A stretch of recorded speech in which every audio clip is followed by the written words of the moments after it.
నమస్కారం. NM7 TV న్యూస్‌కి స్వాగతం.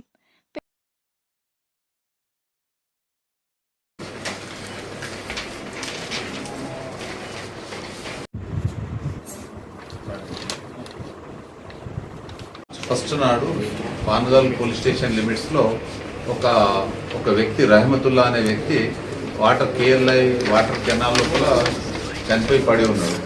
ఆ విషయం లోపల పోలీస్ స్టేషన్కి ఇన్ఫర్మేషన్ వస్తే ఇమీడియట్లీ పాన్గల్ పోలీస్ సిబ్బంది ఆ కేఎల్ఐ కెనాల్ దగ్గర ఉన్న శవం ఉన్న దగ్గర పోయిన తర్వాత ఆ శవంను పరిశీలించిన తర్వాత దాని మీద ఒక కేసు నమోదు చేసుకొని ఆ శవాన్ని పోస్ట్ మార్టం నిమిత్తం హాస్పిటల్ పంపించడం జరిగింది. అందులో ఆ కేసు విచారణ లోపల తేలింది ఏమిటంటే ఆ రహమతుల్లా అనే వ్యక్తి యొక్క వైఫ్ పేరు పర్వీన్ బేగం, వయసు 26 సంవత్సరాలు. ఈమె నేటివ్ పాన్గల్ గ్రామము. 13 సంవత్సరాల క్రితం కర్నూలుకు సంబంధించిన రహమతుల్లాకి ఇచ్చి వివాహం చేసారు. మ్యారేజ్ అయిపోయిన తర్వాత అక్కడ కుటుంబ కలహాలు వస్తే గత 12 సంవత్సరాల నుంచి వచ్చి తల్లిగారింటికాడనే పాన్గల్లో నివసిస్తుంది. ఆమె 3 పిల్లలు ఉన్నారు. గత 2 సంవత్సరాల నుంచి ఈమె ఈ ఇంటి దగ్గర కిరాణా షాప్ ఒకటి ఉంది. రాఘవేందర్ అనే వ్యక్తి ఒక కిరాణా షాప్ ఉంది.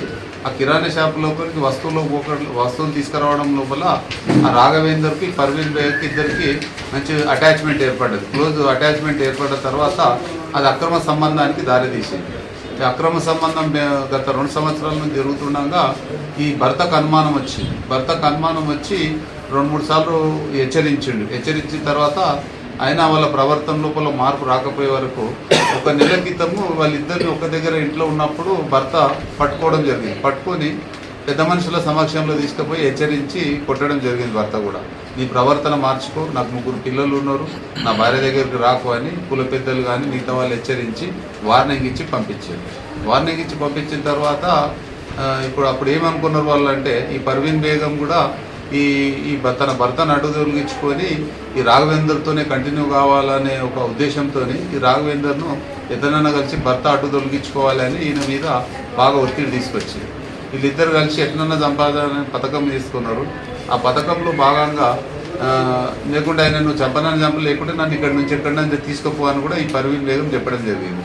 అప్పుడే రాఘవేంద్ర, ఈ పర్వీన్ బేగం, ఈ కురుమూర్తి అనే వ్యక్తితో 3 కలిసి ఒక ప్లాన్ వేసుకొని రాఘవేంద్ర ఏం చేస్తాడంటే మార్చి 1 నాడు 4 o'clock ఉదయం ఈ డిసీజ్డ్ ఎవరైతే ఉన్నారో ఈ రహమతుల్లా ఈయన పెయింటర్గా పనిచేస్తుంటాడు. ప్లస్ చిన్న మేకలు అవి కట్ చేయడానికి వర్క్కి వెళ్తుంటాడు. ఈ మార్చి 1 నాడు ఈ కురుమూర్తిని ఈ రాఘవేంద్ర పంపిస్తాడు.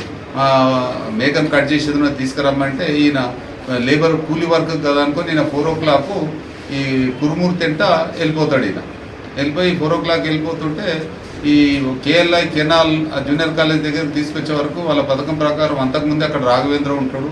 ఇద్దరు కలిసి ఆయన రహమతుల్లా చేతిలో ఉన్న కత్తిని తీసి ఆ వాటర్లో వేసేసి ఆయన ఇద్దరు కలిసి పట్టుకొని కింద పడేసేసి కూర్చుంటారు. అప్పుడు ఇద్దరు పెరుగులాట లోపల ఈ రహమతుల్లా ఈ రాఘవేంద్ర వేలు కొరికేస్తే గూరు అది వెళ్ళిపోయినాక అట్లనే పట్టుకొని ఇద్దరు ఈ కురుమూర్తి మెడల దగ్గర ఉన్న కర్చీఫ్తోని ఆయన మెడకు బిగించేసి ఒక కాళ్ళ మీద కూర్చొని ఆయనను హత్య చేయడం జరుగుతుంది. హత్య చేయి ఆనవాళ్ళు ఉండకుండా సాక్ష్యం ఉండరాదని ఏం చేస్తారు, హత్య చనిపోయిన తర్వాత ఆ పక్కకి ఒక 10 meters దూరం లోపల కేఎల్ఐ కెనాల్ ఉంటాయి.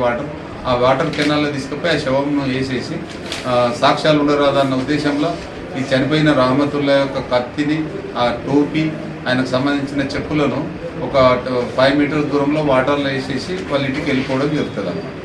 ఈ విషయం లోపల వీళ్ళు పథకం ప్రకారం 3 కలిసి ఈ హత్య చేసిన ఈ దాంట్లో పాన్గల్ పోలీసులు ప్లస్ సిఐ వనపర్తి ఈ 3 ఇద్దరు కలిసి టీములు పెట్టి దీని లోతుగా విచారించి సాక్ష్యాలను సేకరించి ఈ మెడికల్ రిపోర్ట్ ఆధారంగా వీళ్ళే నిర్ధారించిందని ఇన్వెస్టిగేషన్ తేలితే వాళ్ళని ఈరోజు అరెస్ట్ చేసి కోర్టులో ప్రవేశపెట్టడం జరుగుతుంది.